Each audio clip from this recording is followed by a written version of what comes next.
جو نبی تیر کی نوک کسی مسلمان کو لگ جائے اتنا بھی گوارا نہیں کر رہے ہیں، وہ نبی کیسے گوارا کریں گے کہ کوئی مسلمان کسی مسلمان کو قتل کر دے؟ کوئی مسلمان اپنی بندوق یا پسٹل یا AK-47 یا تمنچا نکال کر اس کی گولی سے کسی دوسرے مسلمان کو قتل کر دے۔ آپ اندازہ لگائیے، جو نبی تیر کی نوک چبھ جائے کسی کو اتنا بھی برداشت نہیں کر رہے ہیں کہ کسی مسلمان کو تیر کی نوک چبھے، وہ نبی کیسے برداشت کریں گے کہ کوئی مسلمان کسی مسلمان کی گردن اڑا دے؟ اسی لیے فرمایا نہیں، قیامت کے دن یجیء القاتل یجیء المقتول، مقتول اس حال میں لایا جائے گا جس کو قتل کیا گیا ہوگا۔ ایک قاتل نے کسی آدمی کو مارا، مقتول کو مارا، اس مقتول کو قیامت کے دن وہ مقتول قاتل کا سر پکڑ کر لائے گا، اس کو کھینچتا ہوا لائے گا۔ جو مارا گیا دنیا میں وہ اس قاتل کو جس نے اس کو مارا تھا دنیا میں، اس کا سر پکڑ کر لائے گا اور اس کو کھینچتے ہوئے لا کر اللہ کے سامنے کھڑا کر دے گا اور کہے گا اللہ یہ میرا قاتل ہے، اس سے پوچھ کہ اس نے مجھے کیوں قتل کیا تھا؟ لما قتلنی فصل لما قتلنی، اے اللہ ھذا القاتل فصل لما قتلنی، اے اللہ یہ میرا قاتل ہے، اس نے دنیا میں مجھے مارا تھا، میں اس کو کھینچ کر تیرے پاس لے آیا، اے اللہ اس سے پوچھ کہ اس نے دنیا میں مجھے کیوں مارا تھا، اللہ اس سے پوچھ کہ اس نے دنیا میں مجھے کیوں قتل کیا تھا، مجھے تو کوئی وجہ معلوم نہیں پڑ رہی ہے، اس نے مجھے مارا تو کیوں مارا یہ آج تک ہمیں پتہ نہیں چل سکا، اس نے مجھے مارا ہی نہیں تھا بلکہ میری بیوی کو بیوہ کیا تھا، میرے بچوں کو اس نے مجھے مار کر یتیم کر دیا تھا، اے اللہ اس سے پوچھ کہ اس نے مجھے دنیا میں کیوں مارا تھا، اس نے کیوں قتل کیا تھا۔ مقتول قاتل کو کھینچ کے لائے گا۔ بہت آسان ہے کسی کو مار دینا، بہت آسان ہے کسی کی گردن اڑا دینا، بہت آسان ہے کسی کو بندوق کی گولی مار دینا۔ اللہ کے نبی صلی اللہ علیہ وسلم فرماتے ہیں قسم اس رب کی عزت و جلال کی، اگر ایک مسلمان کے قتل میں ساری زمین والے اور سارے آسمان والے شامل ہو جائیں، اشترکوا فی دم مسلم، ایک مسلمان کے قتل کرنے میں آسمان کے سارے فرشتے مل جائیں اور دنیا کے ساری انسانیت مل جائے، آدم کی ساری اولاد یعنی پوری دنیا مل کر ایک مومن کو قتل کر دے، ایک مسلمان کو قتل کر دے، تو قیامت کے دن اس ایک مسلمان کو قتل کرنے والے سارے فرشتوں کو اور پوری دنیا کے انسانوں کو اللہ رب العالمین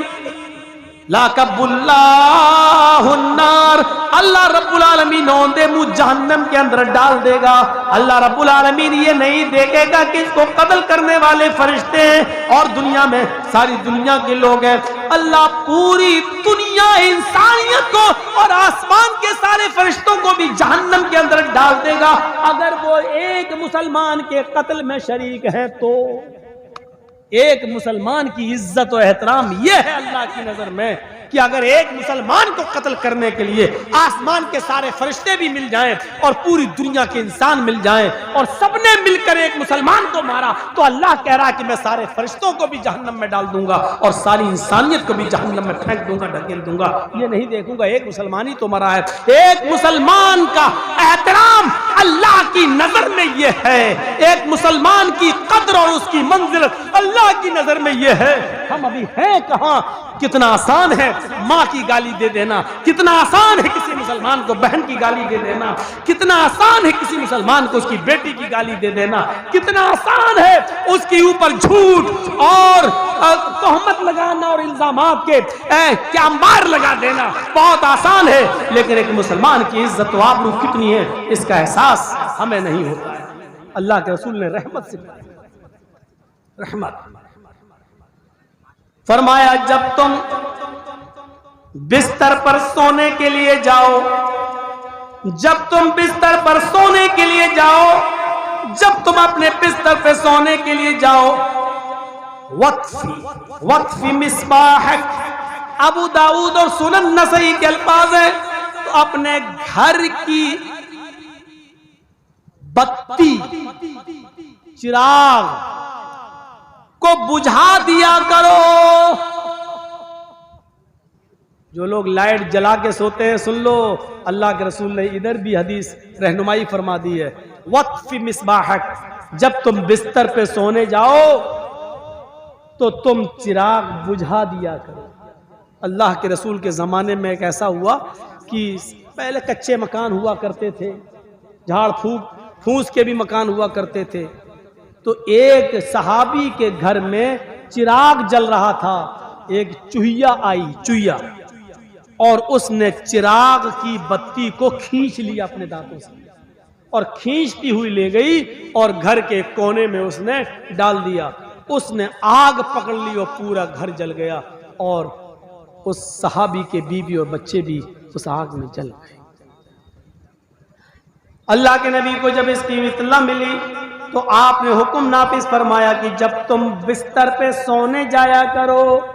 وقت مصباحک کو، اپنی مصباح کو، اپنے چراغ کو بجھا دیا کرو۔ اس زمانے میں چراغ تھے، اس لیے چراغ، آج کے زمانے میں ترقی کر کے لائٹ آ گئی، بلب، تو بلب کو بھی وہی حکم نافذ ہوگا، یعنی لائٹ بجھا کر سونا چاہیے۔ ہمارے نبی اتنے مہربان ہیں، اتنے رؤوف الرحیم ہیں کہ ہمارے نبی کی رحمت یہ بھی گوارا نہیں کرتی کہ کوئی مسلمان جب اپنے گھر میں لائٹ جلا کے سوئے اور رات میں وولٹیج ہائی ہو جائے اور شارٹ ہو جائے بلب، بتی، کمکما لائٹ شارٹ ہو جائے اور اس سے کوئی چنگاری نکلے اور گھر میں کسی کپڑے پر گرے اور کپڑے سے پورے گھر میں آگ لگ جائے، اس لیے حکم دے رہے ہیں کہ جب بھی تم بستر پہ سونے جاؤ تو چراغ بجھا دیا کرو، لائٹ بجھا دیا کرو۔ یہ ہے جناب محمد رسول اللہ صلی اللہ علیہ وسلم کی رحمت۔ آپ کی رحمت کو یہ بھی گوارا نہیں کہ کوئی مسلمان لائٹ جلائے اور دھوکے سے وہ شارٹ ہو جائے، شارٹ کر جائے اور پھر اس سے آگ لگ جائے اور کوئی مسلمان جل کر مر جائے۔ یہ میرے نبی کی رحمت ہے جو آپ لائٹ بجھا کر سونے کا حکم دے رہے ہیں۔ پھر فرمایا کہ جب تم عشاء کی نماز پڑھ کر بستر پہ آؤ اور سونے کے لیے جاؤ تو تم اپنے گھر کے کسی کپڑے سے اپنے بستر کو 3 بار جھاڑ لیا کرو، اور اگر گھر میں تمہیں کوئی کپڑا نہ ملے، بستر کو جھاڑنے کے لیے کوئی کپڑا نہ ملے، تو اپنے ہی تہبند کا، اپنی لنگی کا ایک کونا لے کر جس بستر پہ تم سوتے ہو اس کو 3 بار جھاڑ لیا کرو۔ دیواروں پہ اکثر چھپکلیاں چڑھتی ہیں،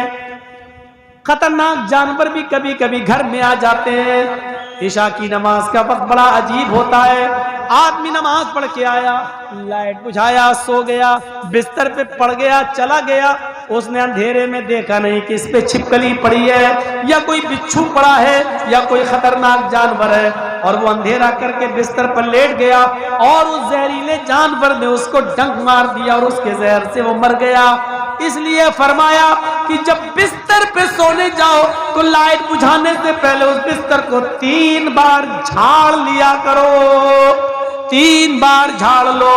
اس کے بعد لائٹ بجھاؤ اور اس کے بعد سویا کرو۔ اس لیے ہمارے نبی کی رحمت یہ بھی گوارا نہیں کر رہی کہ کوئی مسلمان بستر پہ سونے جائے اور بغیر جھاڑے ہوئے بستر پر لیٹ جائے اور کوئی خطرناک جانور اس کو ڈس لے، ڈنک مار دے اور اس کو کاٹ لے اور وہ مر جائے۔ میرے نبی کی رحمت اس بات کو گوارا نہیں کر رہی ہے، اس لیے حکم دیا کہ بستر کو جھاڑ لیا کرو۔ پھر فرمایا کھلی ہوئی چھت کے اوپر مت سویا کرو۔ ابن ماجہ کے صفحات پر یہ حدیث دیکھو، گرمی ہے، کھلی ہوئی چھت کے اوپر آپ چلے گئے، کھلی ہوئی چھت پر جب تک اس کی منڈیر نہ باندھی جائے، منڈیر کا مطلب کوئی دیوار کھڑی کر دو، کیونکہ بہت سے لوگوں کو نیند میں چلنے کی عادت ہوتی ہے، رات میں آپ سو رہے ہیں، کھلی چھت میں کوئی خواب دیکھ لیا اندھیرے میں، رات میں اٹھ کے بھاگے